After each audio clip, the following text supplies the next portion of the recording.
everybody. My name is Nick Bryant, and welcome to the aptly titled Nick Bryant podcast.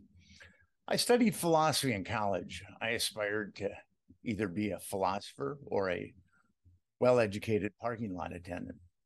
I ended up as a writer, but I've often thought that being a parking lot attendant would have been a far more lucrative vocation.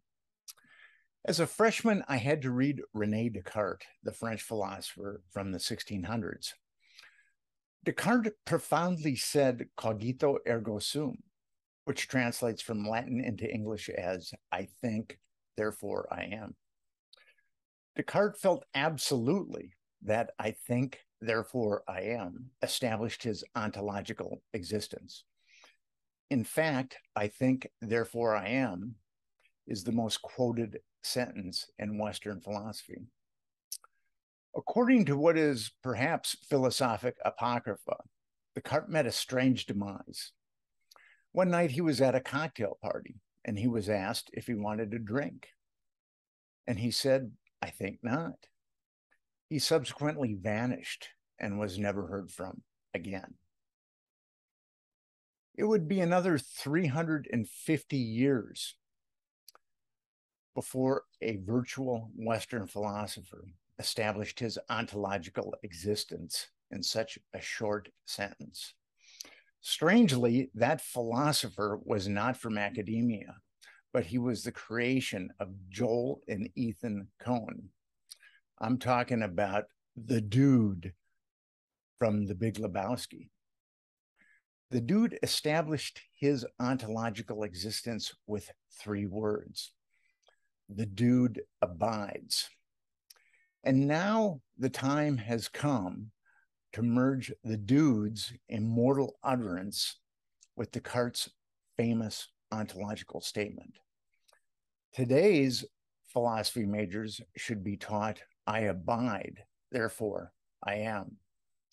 It's impossible to know what goes through the mind of an incomprehensible, manifold genius like the dude.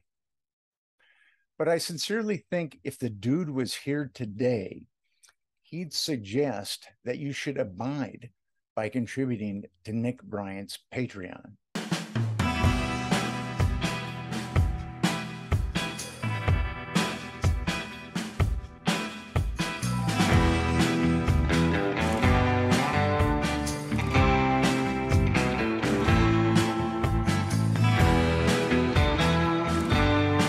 The paper reports that 2 of the male prostitutes were given a late-night tour of the White House last year.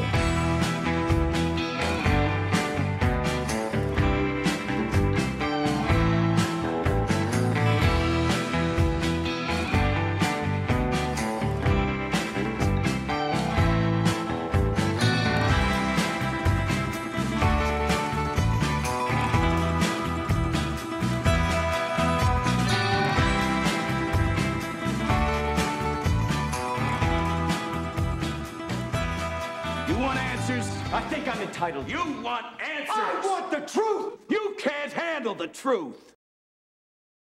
Hi, everybody. My name is Nick Bryant, and welcome to the Nick Bryant podcast. Today, my guest is Donald Jeffries, who's written several books, both fiction and nonfiction.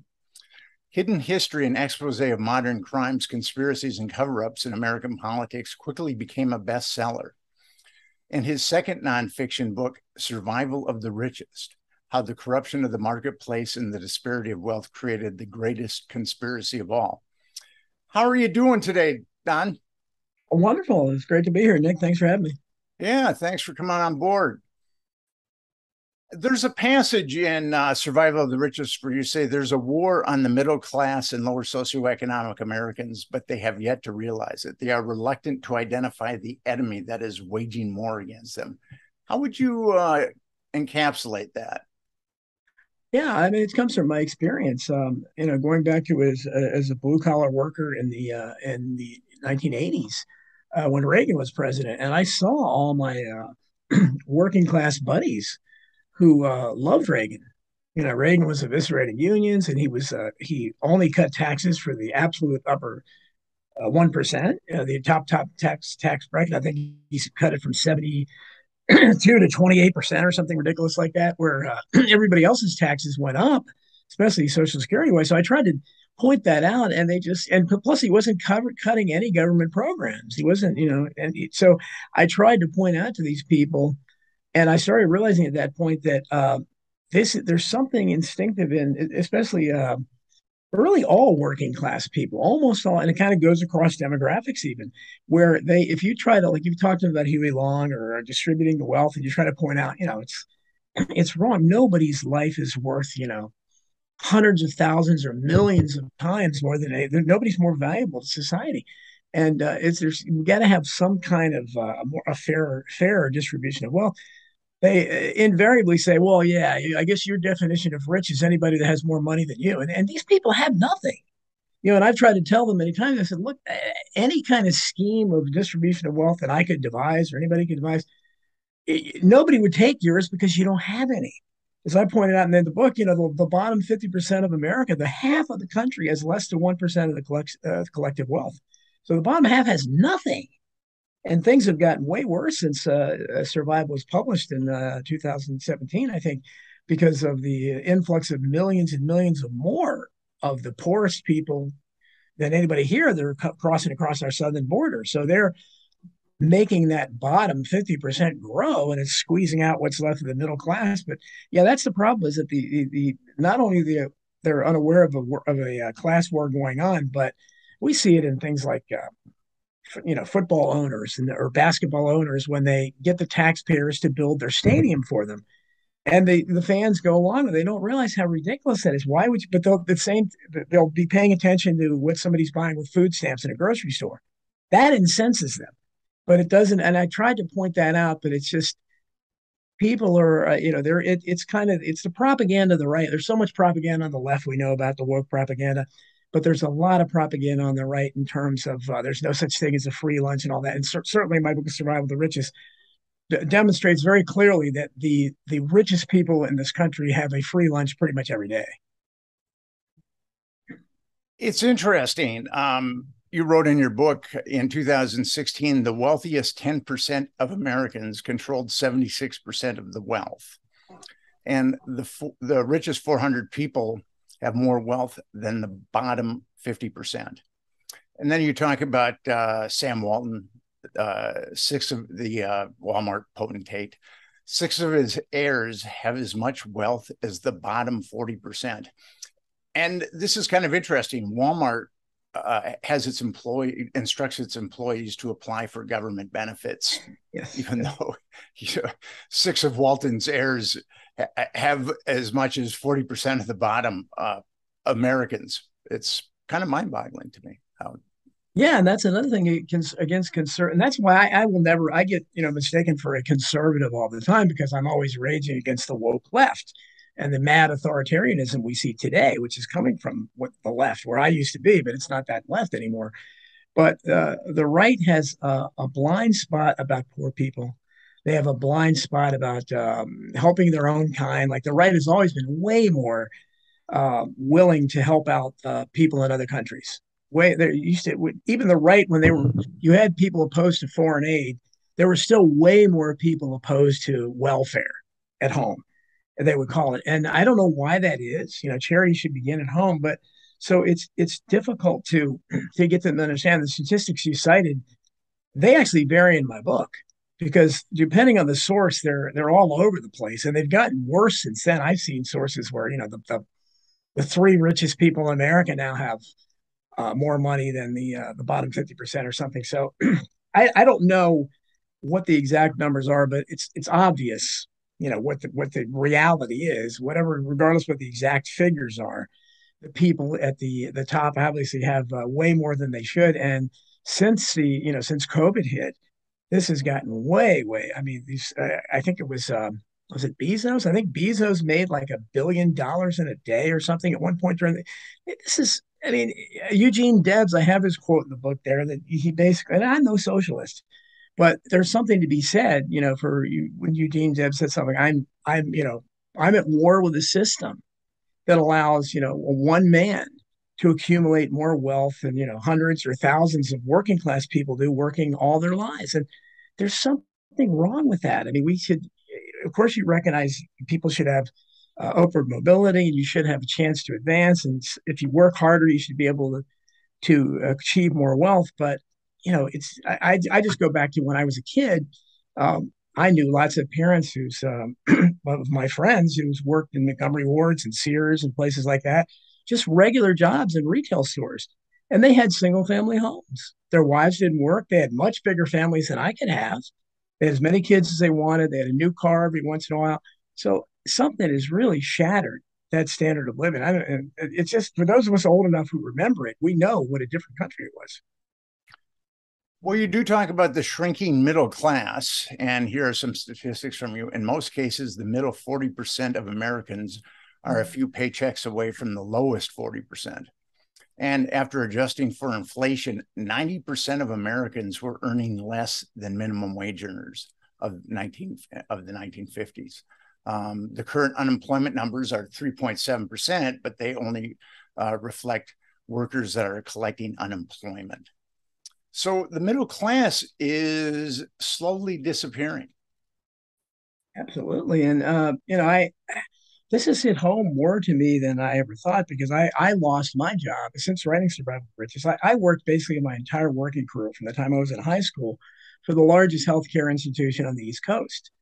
So I was in the belly of the beast, and I worked in IT most of the time there.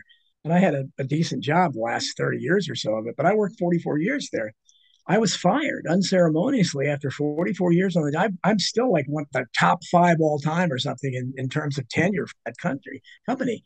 But they were getting rid of the IT people. We'd almost all been replaced. I read a lot about immigration and foreign visa workers there. Almost our data center looked like little India. That's who they were replacing everybody with and paying them half what they were paying the people that had been there. A lot of those people got at least a severance package. I didn't. They wanted to get rid of us, and they took advantage of a technicality that we were helping out a handicapped coworker. We were technically swiping his card, which because he didn't want to have to take his cane to the. We just did it as a favor to him. We got nothing out of it, but we got no warning, nothing. They got rid of us, so I was unceremoniously ushered off the job after 44 years. So that really, I said, survival of the richest has hit home to me because I'd heard from so many people that happened to. And that led to me becoming a full-time writer because I can't get, any kind of decent job. Not that I make any money at this, but I'm doing what I love. But this is a reality that's happened to many, many people. And I wrote about it in the book.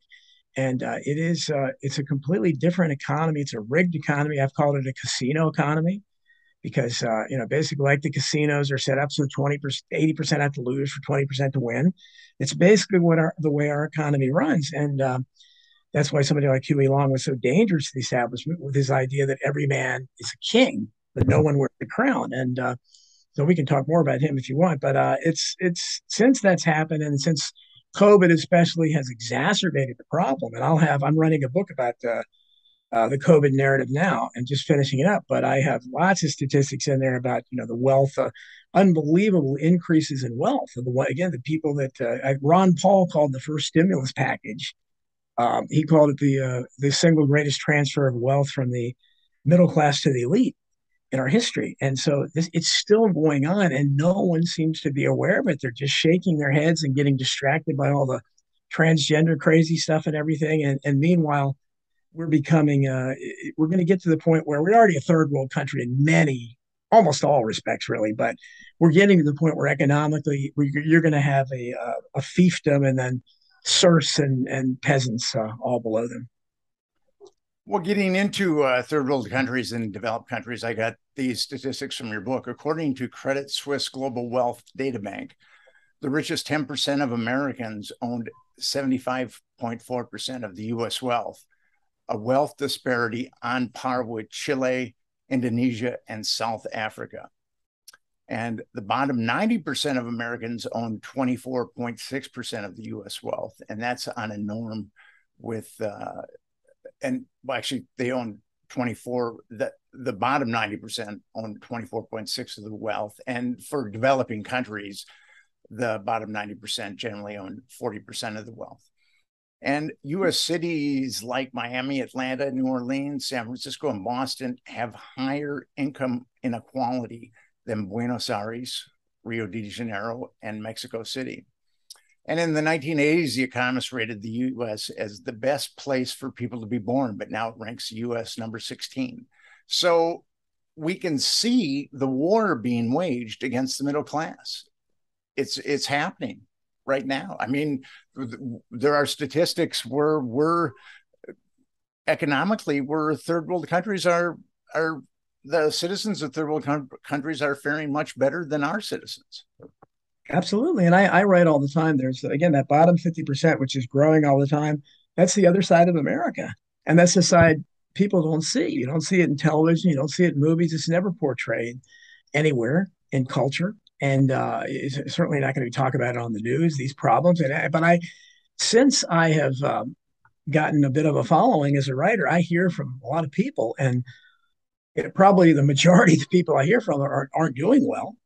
And so I hear from people that are homeless and people that, are struggling. And I see what's, especially for younger people out there, it's horrible. There's a whole section, Nick, of people out there that they're movements of the anti-work movement that are people that young people are just saying, why should we work? Give up on work.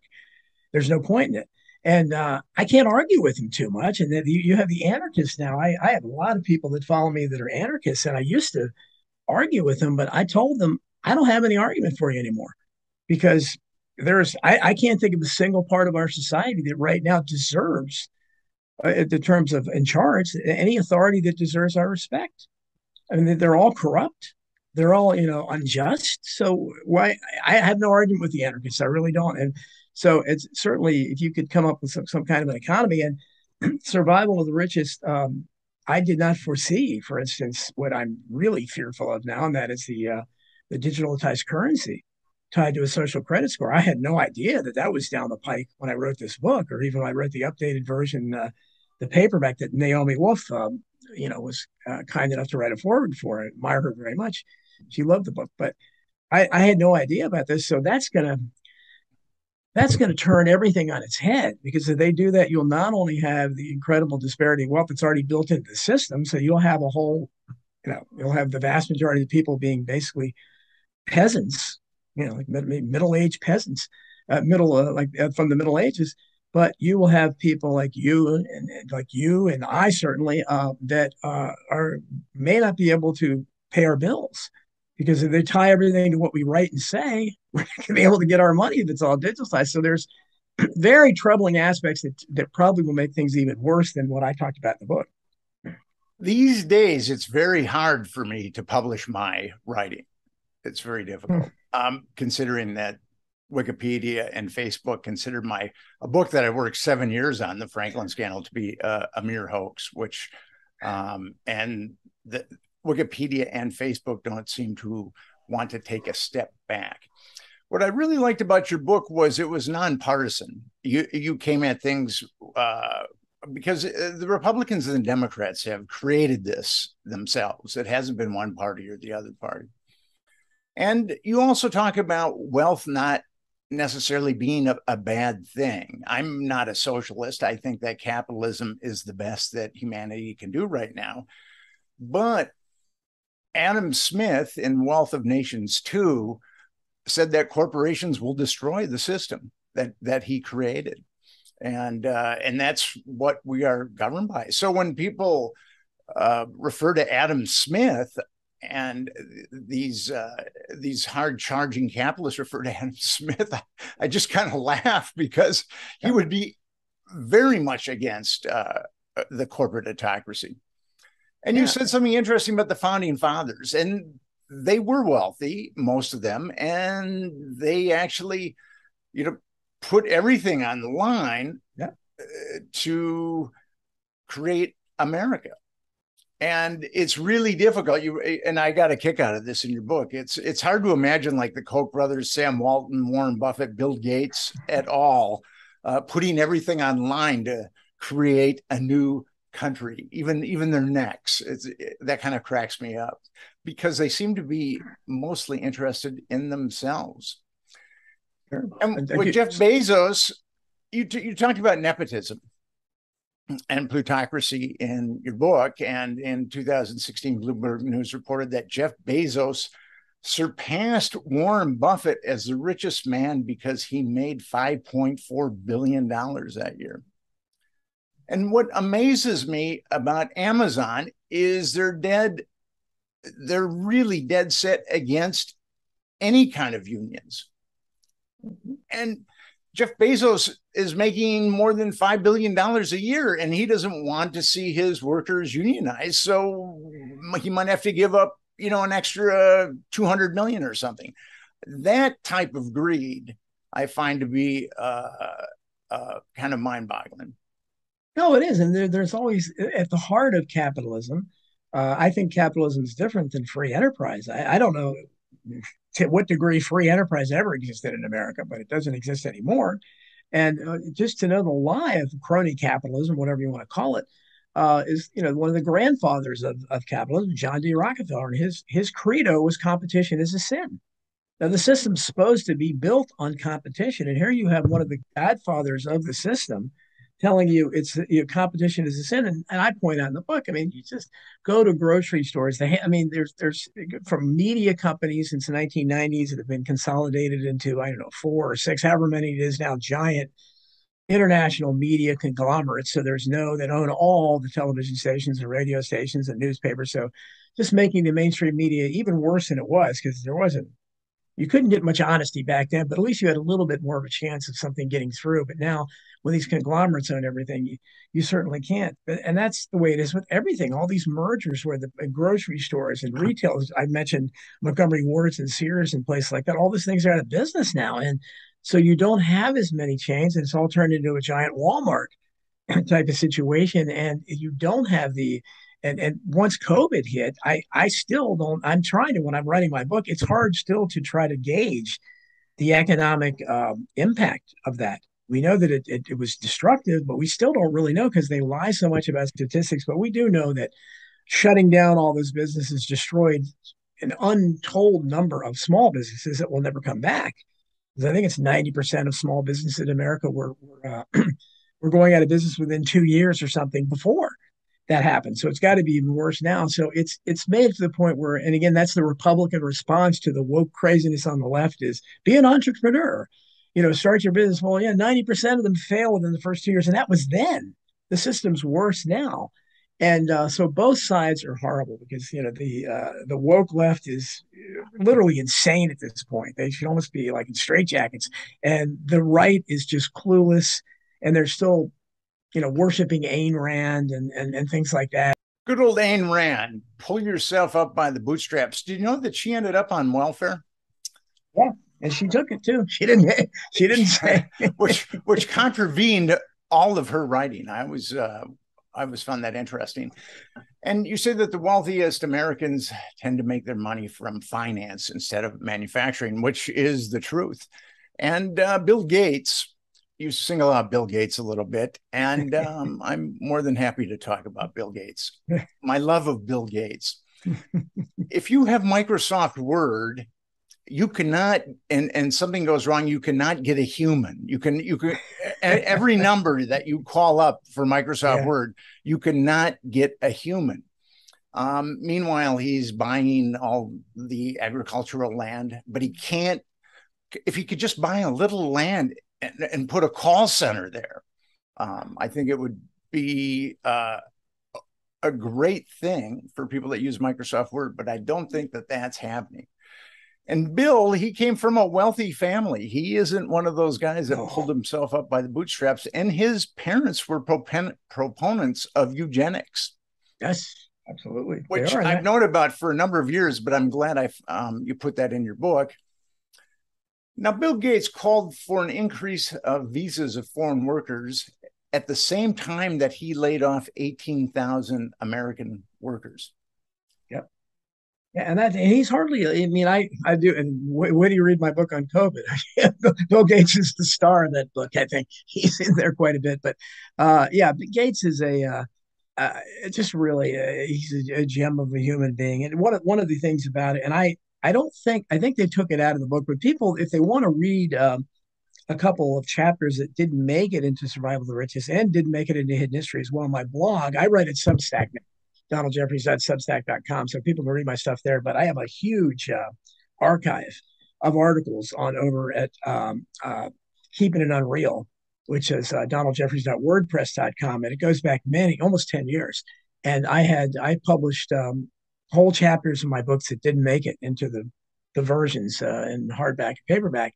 And one of them was I thought it was the best chapter in the book, but I didn't like it. But it was on celebrity and wealthy relations, and I talked about I analyzed the backgrounds of so many famous people. I can't tell you. I mean, 99.9% of them all had the familiar Bill Gates type of upbringing. Where the myth was that Bill Gates was raised middle class. Well, his middle class family included his father, who was president of Planned Parenthood, and his mother, who, again, back in the 50s and 60s, was sitting on the boards of directors for all these huge, and if you know, I have a whole section in there about these part-time jobs they give themselves, where they sit on each other's boards and get a couple $100,000 a year to attend a couple meetings. Nobody's mother was doing that back then. That was not middle class. And he has one of his grandfathers was a bank president. You know how powerful bank presidents are. So this guy was not middle class at all. But look at the celebrities I list. People can go to my blog and see it, and you'd just be astonished at how many of them. Because you think in your head maybe some of the, especially if the good-looking actresses or something, you say, well, they were on the casting couch, and there was probably that, but still, almost all of them came from great wealth. You find judges and congressmen, and Toole, the bankhead speaker, whether the father was the Speaker of the House, things like that. They're everywhere, and so many of them were Mayflower descendants, where they go back that far, where these people perpetuate themselves in power. So it's like a caste system that isn't talked about. But as you know, in the book, I have a lot about the lack of upward mobility in America, and I talk about. I've forgotten a lot of the statistics, but for college, I think it's I show in there how it's almost like the people that go to the top 50 colleges or whatever in the United States, they're virtually all from upper class families. The only exceptions you get because they lower their standards and they sponsor these kids that play basketball or football that aren't students. They pretend they are, so they get to go there. But other than that, nobody. So there's no upward mobility there, and this myth that people arise from middle class. And I talk about that even going back to Abraham Lincoln. They talk about Honest Abe being born in a log cabin. Well, Thomas Lincoln, Lincoln's dad, was the wealthiest landowner in his county. So I don't know. Is that poor? I don't know. So I think this is large. And Harry Truman, they claim he came from. Harry Truman was a delegate to the Democratic Convention as a teenager. I don't think people from poor families get in a position to do that. So I'm skeptical of some of these Horatio Alger type backgrounds of these people. Well, Harry Truman made a deal with a gangster named Pendergast that elevated his political career significantly. It's interesting. The wealth polarization as we have it now, it started under Reagan. Yes. And then it's just escalated since then. And we've talked about it. The middle class is shrinking. And I studied philosophy in college and read Marx. And Marx said that the chasm between the rich and the poor is going to become so large that revolution is inevitable. But one of my favorite economists, if not my favorite economist, his name was Thorstein Veblen, and in 1905 he wrote Theory of the Leisure Class, and he said that, and he looked at all the aristocracies in the world. He had kind of an encyclopedic mind, and he showed how each one was predatory, regardless if they were American or Japanese or European. And he said that the predatory class will groom the lower classes to be predatory like themselves. And I think that is happening. I think, and in which case there will not be a revolution that will be televised. There just won't be a revolution because the lower classes will strive to be like the leisure class. They will never make it, or maybe a few will make it, but not that many. No, and that's what the popularity of the lottery. And I had another section of the book. Again, people can find it on my blog. I didn't make it into the version, in the published version, that talked about all the lottery winners. And I just went over a bunch of examples I found off the top of my head of people who won, millions, And most of these people were, obviously, which kind of average people before, but it changed them almost immediately. I couldn't find an example of any of them that were, just smiling broadly and so happy and grateful and down on their knees. All of them instantly became fearful that everybody, especially their family and friends, were after their wealth. And the biggest thing you find with these people, they want to remain anonymous, and they get upset if they can't, because the lottery wants to advertise them, but they want to be anonymous because they know people are going to ask them for money. And I think it's a myth that like everybody off the street asks these people for money, but what it is because, as you said, this is the way they become predatory to the extent that they can, where they won't help their closest family members. And I have lots of examples of it in that deleted chapter there, where people but the most amazing thing is that just as the one percenters, the people at the top, they all think that. And I talked about the work done. I can't remember her name. She went on to become a public official in Canada, but she never answered my emails when I was trying to. But she wrote a book, Krista Freeland. That's it, Crystal Freeland, who she wrote a book about billionaires, and it was a pretty decent book. And I tried to get her interest in Survival of the Richest, but I didn't realize she was headed for fame and fortune as a tyrant in Canada. But it doesn't fit what she was writing. But she talked to these billionaires, and to a person, they all thought that they had earned their money, but all of their fellow billionaires hadn't. And I think that's the mindset, and I think that trickles down when somebody wins the lottery. Even just saying, this is the dumbest luck that anybody can possibly get.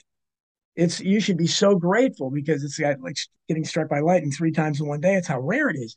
But instead of being grateful, they somehow think that they earned it. And as soon as they get it, they clutch it to themselves, even though they didn't have it at all before.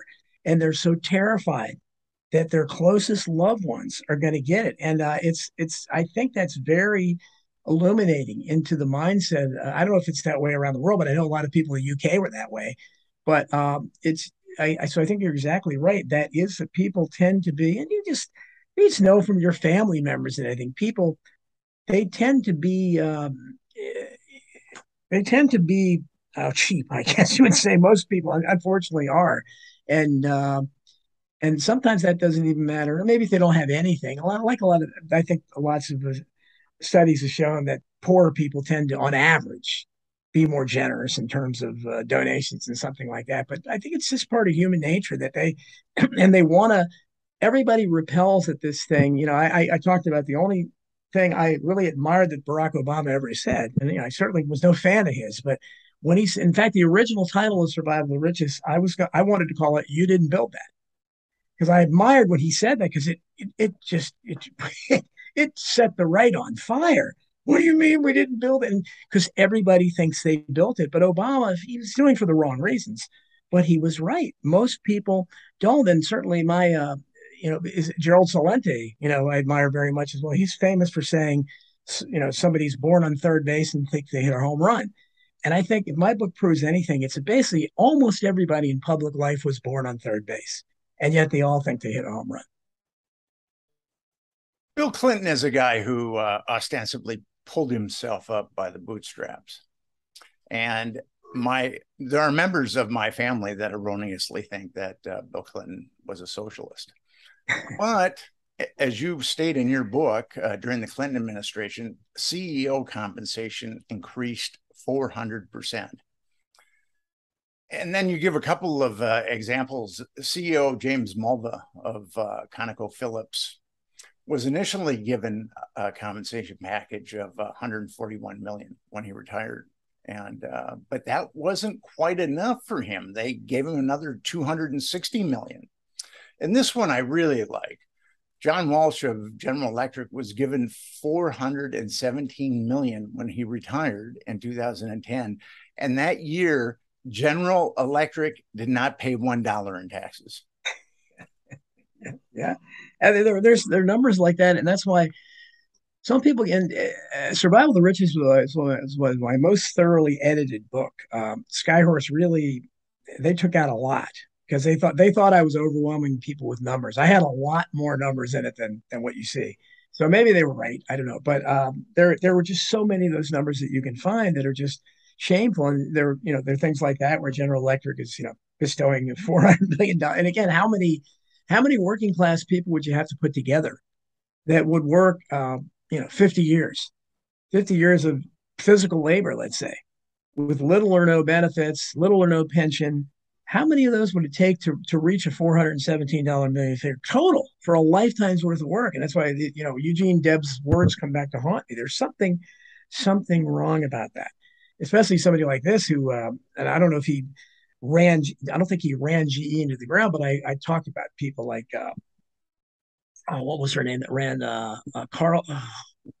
Carly defeat. What was the woman's name that ran for president? God, I can't believe I can't think of her name now. Back at she ran her HP Hewlett Packard into the ground. She ran for president as a Republican, and they gave her, I think, a $40 million golden umbrella to go away. And she's not an isolated example. There were lots and lots of people like that who did a miserable job. Now we're told, as workers out there, if you don't do your job right, well, you got to get rid of you. Certainly not going to get rewarded for it, right? But at the top, it's failure is rewarded. If you're bad enough, it actually works to your advantage, and you get these huge, $100 million golden parachutes or whatever, which any of us would love to have something like that. And you look at something like the 2008 banker bailout, where you had, I think it was 8 of the 10 banks that got the most money. Yeah, I want to address that a little bit. Yeah, later. okay, go ahead then. Yeah. So, well, what I liked about your book was that you showed that the wealth disparity was a bipartisan effort, and NAFTA was the brainchild of the Reagan administration, and it was negotiated by Bush the Elder, but they couldn't quite get it through. But Bill Clinton managed to get it through Congress. And it's estimated now, the estimations are wide ranging, but it's estimated that 1 million Americans lost their jobs in manufacturing because of NAFTA. Yeah. And that was a Republican Democrat tag team right there. And then you get into China, which is also a bipartisan effort. Clinton gave China most favored trade status, which means that the country could afford the most favorable tariffs and regulatory treatment from the U.S. And then after Clinton did that, Bush Jr. opened up American markets to China by admitting it to the World Trade Organization and granting it permanent normal trade relations with the U.S. And in your book, you quote the Economic Policy Institute, which estimates that 2,750,000 Americans lost their jobs because of Bush's deal with the Chinese. And then you also quote a Yale economist named Peter Schott, who estimated that the deal with China caused the loss of 1/3 of American manufacturing jobs, which further exacerbates the wealth polarization. It's kind of interesting. When Obama was campaigning, he said that he was going to discard NAFTA. And some Canadian officials were kind of concerned about that. And now we don't know exactly who they are, but 2 high-ranking Canadian officials were told by the Obama administration, or by the Obama campaign, that was just rhetoric and you didn't have to worry about NAFTA. You get into the Glass-Steagall Act a little bit, and that's another bipartisan effort to destroy middle-class Americans. The Glass-Steagall Act effectively separated commercial banking from investment banking, and it was enacted by Franklin Roosevelt because bank speculation was so integral to the Great Depression. And Glass-Steagall was Reagan pushed for Glass-Steagall. Bush the Elder pushed for Glass-Steagall. And then finally, Clinton managed to get Glass-Steagall repealed in 1999. So every bank could go play the casino that we know as Wall Street.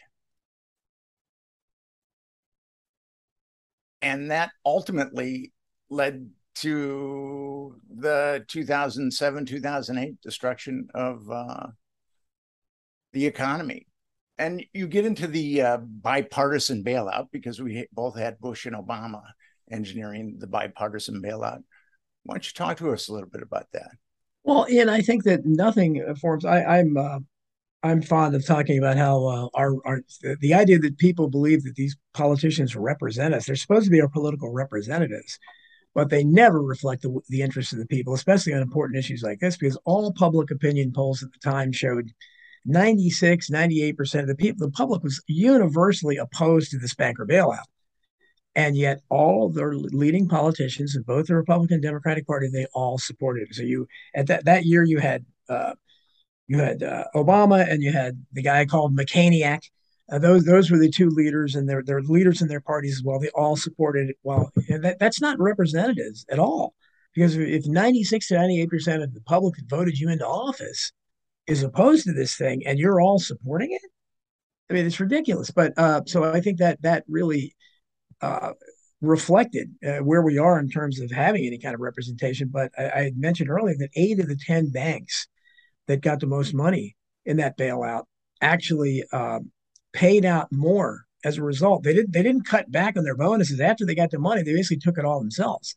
They paid out more in bonuses that year than they made in profits. Now, if you can figure out how that's a legitimate business model, I don't know, but I see it all the time. I talked about in Survival of the Richest, where people, CEOs that did a terrible job, drove the stock prices down, lost the company money, ran the company into Carly Fiorina, I think that was her name. I was trying to remember earlier, where she ran HP into the ground. She got a $40 million golden umbrella, and even though she failed miserably at that and another company, she felt confident enough to run for president. What was she running for? Her track record? I mean, that would be like a blue collar worker that had been fired, from for stealing on the job or something, or fighting on the job, or running for president on his record. But that's the kind of system we have, where it doesn't. And I say all the time, because John D. Rockefeller said competition's a sin. Clearly, these companies are not competing with each other, as I talk about in the. No one else, to my knowledge, has talked about it than I did before Survival of the Richest, where I really wanted to focus on these part-time jobs and these are part-time jobs that make 5 times what the average worker makes working full-time. Where for Al Gore is my favorite. Al Gore, I think he was for years sitting on Apple's board of directors. He was being paid $633,000 a year to attend, I think, 5 meetings a year. That's a pretty good gig. And just imagine that you can't get much more part-time work than that. 5 meetings. I mean, if you're the president of a homeowners association, you got to do more than that. But and these people, I talked about Chelsea Clinton and the Bush's daughter and all this that went on to be on the Today Show or something. They're all on each other's boards of directors, and it's an incestuous relationship. There's no competition. So, Time Warner's ex-CEO sits on Apple's, and Apple sits on Microsoft, and all. They're all on each other's, and they just do it kind of as a courtesy to reward each other, and to basically scratch each other's back. And nobody talks about it. And yet these same companies, I talked about McDonald's. There was a guy at the time, I don't know if he's still alive. He's 80-some years old. I think he made like 80 million or some ridiculous amount of money. I have him in the book. Uh, Again, at that age, he wasn't attending too many meetings, board of directors, and yet this is the same company that will go become apoplectic if you say, well, let's pay the guys that flip burgers $15 an hour. Oh my God, anybody can flip burgers. Well, I think any 80-some-year-old in the world can attend a couple meetings a year for $80 million, but nobody talks about that. They always focus on, well, anybody can clean toilets, anybody can flip burgers. Well, I call them vice presidents in charge of looking out the window. Every company has them. It's the easiest job in the world. Basically, all you have to do is be a brown noser. If you sit there, that's right, JR. That's right, not appreciably. You know you're going to get your 6-figure Christmas bonus, and but nobody talks about that. Nobody looks at. In fact, instead they come up with absurd things like executive burnout. They used to talk about burnout. How come they don't have construction worker burnout? I've met some very affluent knuckleheads, and there were two things that I think were common denominators. A, they were born with a certain degree of wealth, and B, they were extremely greedy. Now, with the bailout, what's fascinating to me, so Goldman Sachs was given $10 billion in bailout money. And Lloyd Blankfein, the CEO of Goldman Sachs, awarded himself over $70 million in total compensation in 2008. So I just find that mind-boggling. And then you've got JP Morgan Chase was given $25 billion in bailout money, and Chase CEO James Dimon awarded himself $28 million in 2008. And here's one that's really interesting. Citigroup was given 25% of the bailout funds, and its CEO, Vikram Pandit, awarded himself $38 million in 2008. But here's what's kind of interesting. Andrew Hall, which was the head of Citigroup's energy unit, Philbro, was awarded $98.9 million from the bailout. And he's not even the head of the company. I mean, he got more money than the head of the company, Vikram, so Pandit. So I just found that mind-boggling. Well, and again, this is the credo, the mantra coming from these people. Typically, the corporate mindset would be that there's no such thing as a free lunch. You have to, well, you can't. That's not economically feasible. That's not okay. Bottom line here, profit. Well, how here you are, you running to the government for a bailout. You're asking the government to bail you out because of your own practices, which supposedly resulted in you being in such sad financial shape. So you failed miserably. So there's no other. Again, a group of fast food workers or file clerks or whatever, they can't run to the government for a bailout. They needed a lot more than those guys do. But what happens is when they do that, not only do they not invest it properly, because typically if you got money from the government, which you shouldn't, but if they did, or it's General Motors or any of that, you should put it back into maybe good practices or something, building the company up to make yourself more competitive or whatever generalization you prefer. But the last thing you should be doing is decide, well, you know what? I'm going to take most of this myself. I'm going to give myself, 60, 90 million or whatever. No, anyone with a conscience and any kind of pride. I mean, they talk about pride of, have pride in your work, no matter what you do. What pride does that guy have? I mean, went to the government. You talk about a handout. These are the same people that will lecture you and, you should be able to buy beer with food stamps. It's like they're worried about that.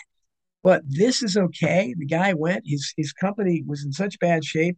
We had to bail him out. And yet the first thing he did was take as much of it as he could. I mean, I've said before many times that I have such a dim view of the people that run this country. I said many times that you could take the average group of preschoolers anywhere in this country and put them in charge, and they do a better job. And you could take the average group of death row inmates anywhere and put them in charge, and they'd have more principles. I don't think you'd see they couldn't do worse than that, stealing $90 million, what you gave them. But yeah, it's unconscionable. Well, our plutocracy seems to be a zero-sum game. Following the recession of 2007, the wealthiest people owned 80%, but that number went up to 87.7%. So during this huge crisis where there were an unbelievable amount of foreclosures and people declaring bankruptcy, the wealthiest people actually got wealthier. And you also note that from 1995 to 1997, the percentage of white-collar prosecutions was 17.6%, and from 2010 to 2012, it was 9.4%. So although these masters of the universe are just gluttons and destroying our economy and taking huge bonuses because their prosecution rates have gone down within the federal system, which it's kind of amazing. You did talk about one guy that had some difficulties. His name was Angelo Mazzillo, and he was the CEO of Countrywide Financial. And throughout the 2000s, he earned $521.5 million in like an 8-year stretch. And after the meltdown, the Securities and Exchange fined him $67.5 million for fraud. And his company, Countryside Financial, paid $20 million of that fund. Now, what's really interesting here is that Mazzillo had either given sweetheart deals or money contributions to Senators Christopher Dodd, Barbara Boxer, Kent Conrad, as well as Nancy Pelosi's son. So that worked out very good for him to grease the wheels that were going to let him just walk. Sure, and that's I talk a lot about the, and I talk a lot about the justice system as well, the injustice system, and you see it there whenever the wheels of justice grind towards these people, which is very rare. Most of the time, they don't face any kind of consequences whatsoever. But when they do, it's something like that. Their friends help them. It's always no one ever is going to throw the book at these people. When you're, as I quoted, I think it's in Survival of the Richest. I quoted a guy who had been in prison for like 20 some years or something, and his line was, I was there for a quarter of a century or something. He said, I never met a single person in prison who had been rich before he got here. I mean, the prisons are for the poor primarily and working class. They're not so when those people are punished to any degree, they go to country club type prisons. They don't go anywhere where they're going to be raped and become somebody's bitch or something. They don't have to worry about that. It's never going to happen, no matter what they are. And it's just the way it works. And they find lenient judges, they find lenient juries that average people don't. And it's the way the system works. What's interesting is Obama has been labeled a socialist, but during the Obama administration, the wealthiest 1% of Americans received 95% of the income gains during the economic recovery. Whatever government benefits exist, the average person gets less help from welfare, and they don't even call it welfare anymore, or than they ever did. You have tremendous. Just again, I know my area. I still have a license in real estate, and I know what rents go for everywhere. And that's why you have this phenomenon of adult children living in their parents' basement and stuff. They have no other option because they're not being paid. And that's why if I was a politician running, my single issue would be the overwhelming number of people are not being paid enough to meet the ever expanding cost of living. And certainly, I didn't. This inflation we've had for the last year, especially, I didn't foresee that either. That was before that, but even before that, the cost of living was always going up more. And even like in my job, I had a decent job, but the last several years I was there, it was always we either didn't get a raise or we got a tiny little cost of living raise, and that's what it is for most people. It's that the new normal is, and I talked about the new normal a lot in that book. Now you hear it all the time, but the new normal is for average people not to get a raise, the average workers, or very little, certainly not anywhere near what the real cost of living is. The situation you had up into the 60s, maybe the 70s, where you had the same kind of so-called unskilled, uneducated workers. There's still millions of people, there's probably more now than there were then. But those people at that time, cities like Detroit, when they were great cities, they could go to a factory. They could make a great living. And they did a job that was important. They got great benefits. They had good pensions and retirements. All that's gone, but those people still exist. So the right, when they talk, what are you going to do with those people? They all can't be. They all don't have the wherewithal to start their own businesses or do that. So that's the question. But you don't hear anybody talking about that. Instead, they just talk in circles, and ultimately nobody does anything, and the situation just keeps spiraling out of control like it is.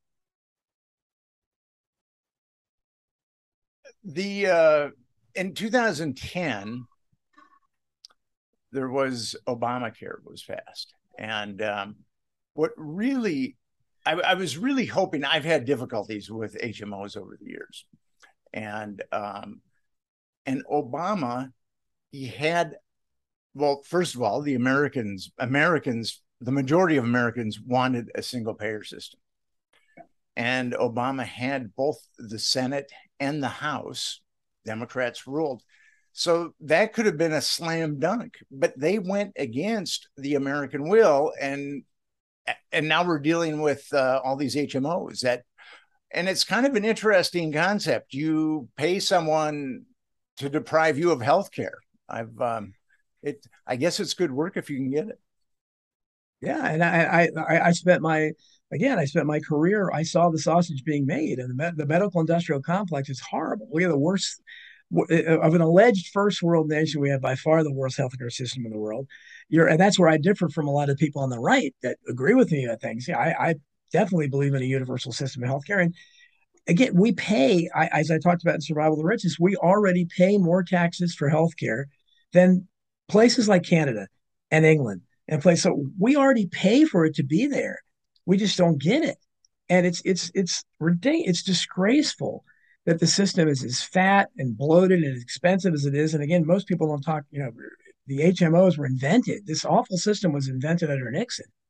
Nobody talks about that when they criticize him, but that was, before that, I can remember as a little kid, doctors made house calls, things like that. But all this stuff started, and it eventually kept spiraling. It's probably big, and then you got the insurance. Once you got the insurance companies involved, that was the fatal flaw of Obamacare. And I got so many arguments with people because you had the right. Oh yeah, they won't let you keep your doctor. It's like, why would you want to keep your doctor? I mean, I've never met a good one, but but that's the right. That's the propaganda there. Or they'll say like, that's socialized medicine. No, Obamacare didn't offer anything from the government at all. There were two good features of it. One was it let adult children stay on your insurance plan until they were 25 or 26, and it supposedly got rid of most Pre-existing. pre-existing conditions, and those are two good reforms. So that was good, but it had a terrible flaw in that it basically forced you to buy it. It had the mandate. So, you couldn't opt out of the system. No, you got to buy this thing, and they'd penalize if you didn't. That was a horrible feature. And also, it didn't offer anything different. It had all these complicated, convoluted, where you had to go online to try and it wasn't anything better except for those two things. But the right criticized it as some kind of government plan. It wasn't. The insurance companies wrote the plan. But again, both sides pretend. The left kind of pretended it was this great advance when it wasn't, and the right pretended it was this horrible socialized medicine, which it wasn't. The healthcare really troubled me because I thought that because the American will was a single payer system, and because the Democrats controlled the Congress, I really thought, I'd hoped that there was going to be and what's kind of interesting is I used to write in this area. I haven't written in this area in quite some time, but as I recall, like 16% of the gross domestic or gross national product in the United States goes to healthcare, and we have millions and millions of Americans who are uninsured, and Canada pays 8 or 9% of its GMP or GDP to healthcare, and they give healthcare to everyone. And if you look at the economies of scale of that, it becomes quite stunning.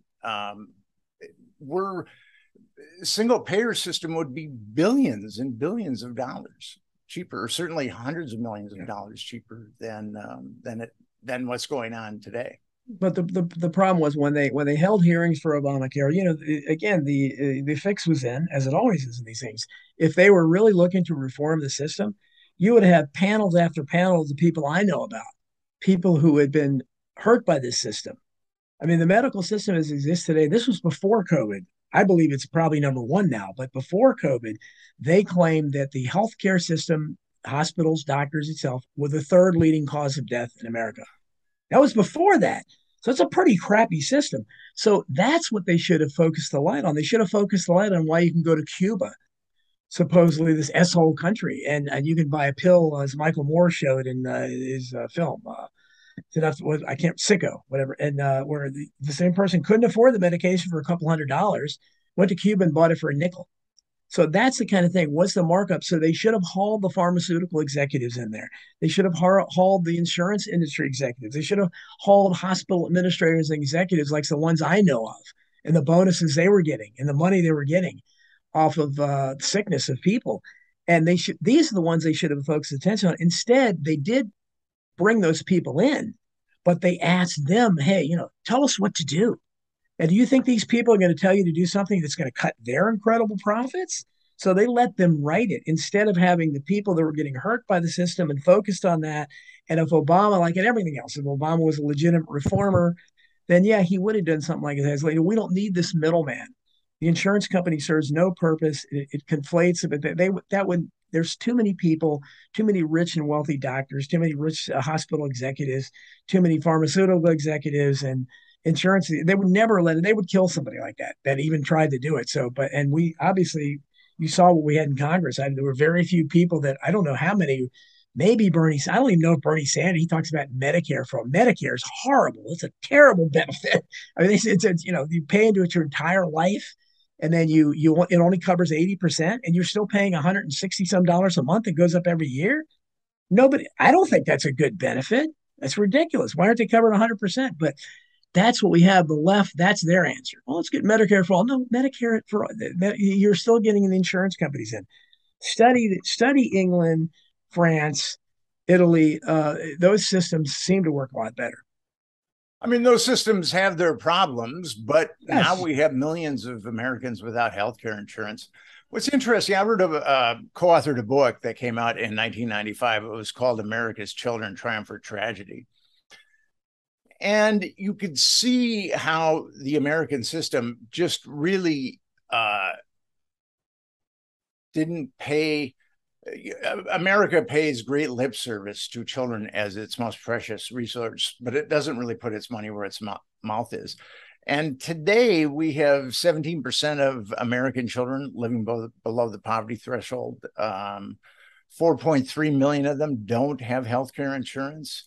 More than 13.1% of children are experience hunger or are at the precipice of experiencing hunger. And families with children constitute the largest growing segment of the homeless population. So we're not doing a very good job with our children in America. It's disgraceful. And I know a couple people personally who have diabetes and they can't afford insulin because their healthcare plan or whatever doesn't pay enough of it or whatever. So they just don't take it. I mean, it's shameful what we're allowing to happen. And again, and they could learn so much from Huey Long. Huey Long was the first one back in the 1930s to build free healthcare clinics. No one had done it before him. And also to provide healthcare to prisoners and mental patients. They didn't get that before that. That's what we need. We need a system where if you want to, you can have a tiered system where you can still have, if someone wants to have more specialized care. Personally, I think the entire system is rotten and you should stay away from it as much as possible and take lots of vitamins, but exercise a lot. But if you want to have that more specialized system, then you pay for it. You pay a little bit more and go to it. But you should have the bare bones, should have free healthcare clinics everywhere where you can walk in off the street and get a broken arm set or something like that. Nobody should ever want for that. Or if a poor person's out there, they help somebody to deliver a baby or something, give maternity care. But instead they want to swallow you up in this horrible system, the medical industrial complex, I call it, and that's what it is.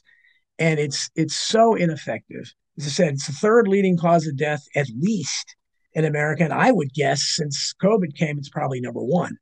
But so it does a lot more harm than good.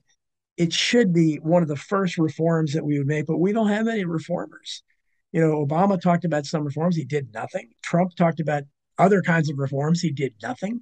Biden isn't even talking about them. So, but we desperately need to be reformed. But unfortunately, the people that run things right now, they like it the way it is. And, the right's attitude, I remember Rush Limbaugh, ironically, years ago, one of the things he said was he was one of the ones arguing for, hey, who said healthcare is a right?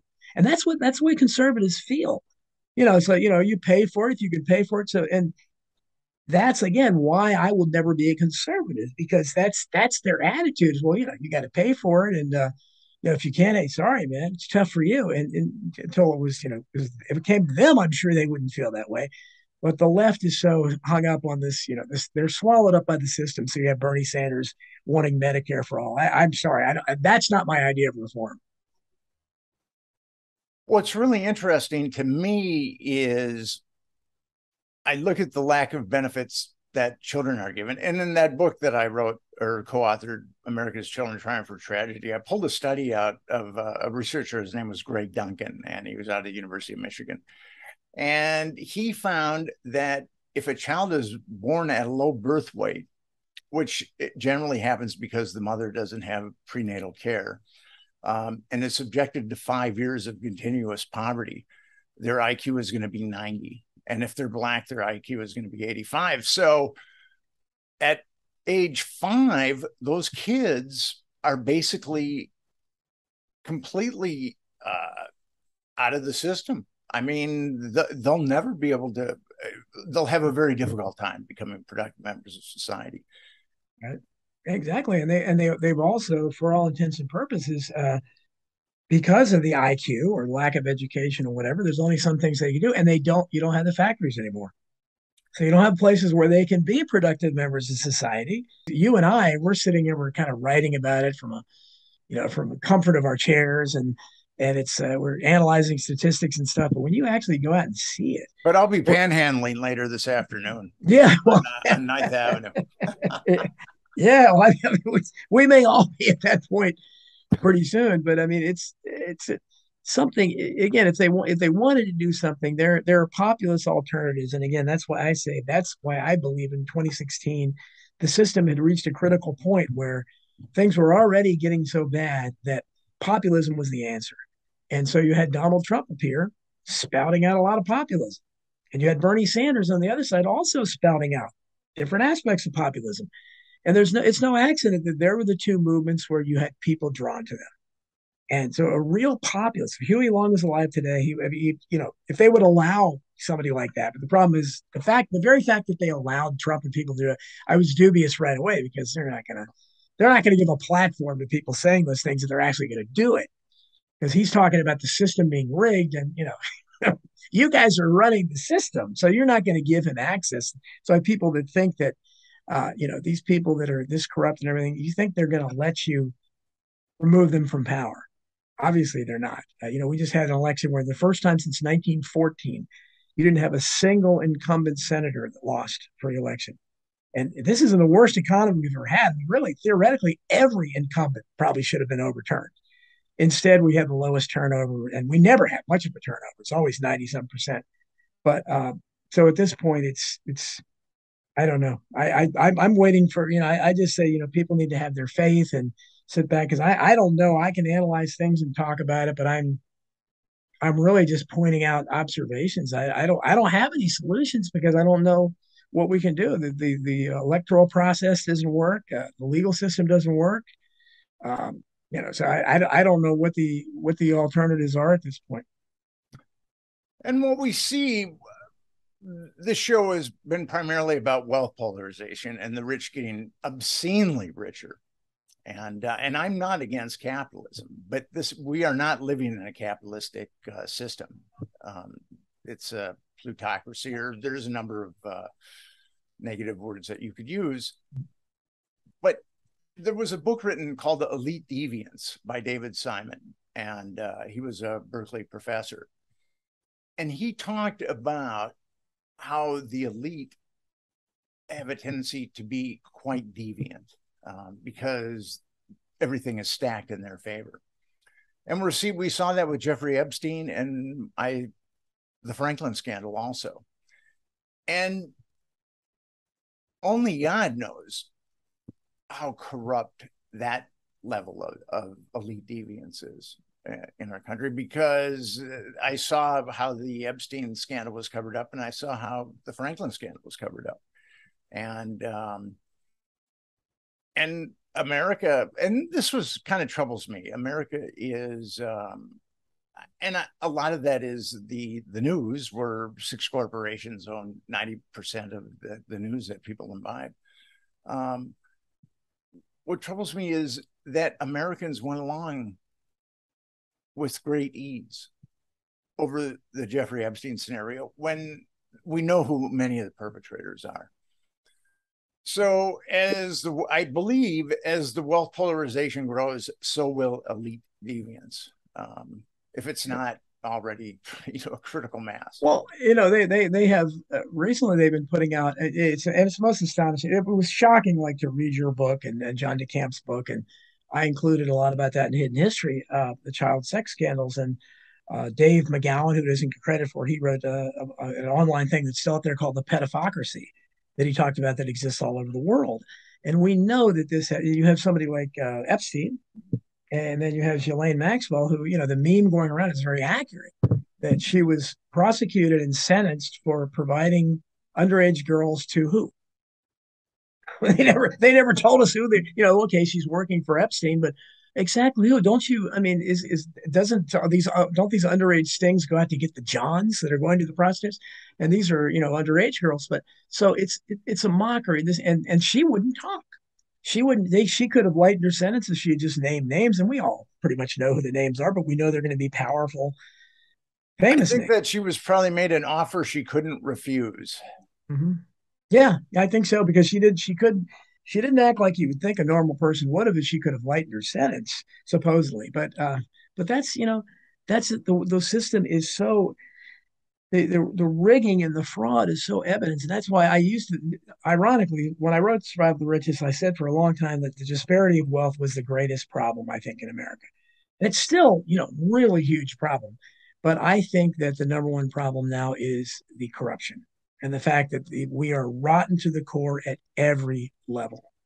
And with the COVID thing and the lockdowns and the BLM riots and all that, that brought all the roaches out in the light, because we started seeing the mayors of these cities and fire chiefs and police chiefs that we really didn't know who they were. So you saw like the Lori Lightfoots coming around. You started seeing school boards, things like that. You started seeing this attitude, this tyranny that's at every level, this entitlement. I talk a lot in Survival of the Richest about they talk about, poor. I mean, the entitlement is on the part of those who have power. No poor person feels entitled because they don't get enough to ever feel entitled. But the people that have power, the rich are the most entitled of all. I write a lot about that in the book. The studies show it. They really feel they're entitled. Again, they're born on third base and they think they hit a homer. But I think the biggest problem now, until we address that, we're rotten to the core. We are corrupt. I mean, maybe there's some honest dog catchers. I don't know. And there are honest people at every level, but they're so outnumbered. They can't do it. As you said, they all get made offers you can't refuse. And we see what happens to the whistleblowers. I talked to lots of whistleblowers. I had many of them on my show in all areas of life. And they're all treated the same. They're all punished. The public generally doesn't support them. So it's not just Julian Assange and Snowden. I mean, they're all over the place. That people that lose their jobs just because they're reporting on some shenanigans that are going on. And so that's the problem, is that it's not a few bad apples like we would say about the cops or something. No, it's not a few bad apples at anywhere. The system is rotten, and those people there's nobody in a position of power that is strong enough or that feels that they can make real reforms, because we should want honesty. And so the system, the economy, the capitalism, or whatever you want to call it, it can't be honest because it's being run by people like that, Goldman Sachs, people that feel entitled to take $90 million of the taxpayer money that was supposed to bail them out because they were in such dire straits. Well, don't you and these are the same people that'll tell me, well, if you distributed all the money equally, the same people would have it again. And I said, well, that's a very convenient, belief, isn't it? Let's try it and see what happens, because, they'd spend it on, they'd become crack addicts and stuff. Or I said, you mean like the Goldman Sachs guy that took $90 million? That kind of crack addict? I mean, but so it is. They demonize it when it's on the part of the poor person. Oh, they just spend it on drugs or whatever. But, the wealthiest people can do irresponsible things like taking most of the money for themselves, and everybody just shrugs. Well, Don, I want to thank you for a very optimistic interview. And hopefully the people that listen to this interview aren't feeling suicidal. And hopefully this won't push them over the edge. But I was very much impressed with your work. And I want to thank you for coming on the Nick Bryant podcast.